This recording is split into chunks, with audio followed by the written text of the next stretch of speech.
বন্ধুরা, তোমরা সবাই কেমন আছো? আশা করি খুব ভালো আছো। আমিও খুব ভালো আছি। দেখো, কর্তামশাই বাজারে গেছিলো, বাজার থেকে চুনো মাছ নিয়ে এসছে, কাগজি মাছ। আমি ভালো করে ধুয়ে নিয়েছি। এবার এই মাছটা ঝাল খাবে, তা কিভাবে আমি ঝাল করব শেষ পর্যন্ত ভিডিওটা দেখতে থাকো। আমি নুন হলুদ দিয়ে মেখে নেবো।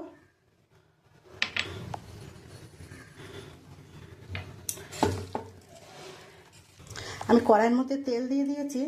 এবার আমি মাছগুলো দিয়ে দেবো। আমি এরকম করে সব মাছগুলো লাল লাল করে আমি একটু ভেজে তুলে নেব। আমার মাছ ভাজা হয়ে গেছে, এবার আমি তুলে নেব। আমি তেলের মধ্যে একটু আদা দিয়ে দেবো,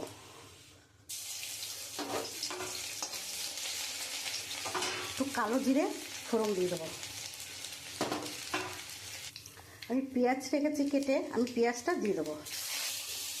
কয়েকটা কাঁচা লঙ্কা দিয়ে দেবো। পেঁয়াজটা একটু লাল লাল করে আমি ভেজে নেব। পেঁয়াজটা একটু লাল লাল করে আমি ভেজে নিয়েছি। এবার আমি মশলাগুলো দিয়ে দেবো। জিরের গুঁড়ো, ধনের গুঁড়ো, লঙ্কার গুঁড়ো আর নুন। আর এখানে একটা টমেটো। আমি মশলাটা দিয়ে এবার খুব ভালো করে আমি কষাবো।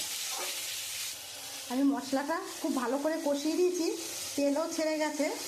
এবার আমি মাছটা দিয়ে দেবো। আমি মাছটা যে ভেজে রেখেছি সেটা দিয়ে দেবো।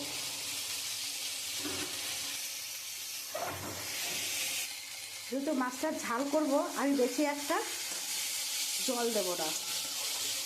এই মশলার সাথে মাছটা খুব ভালো করে কষিয়ে নিয়েছি।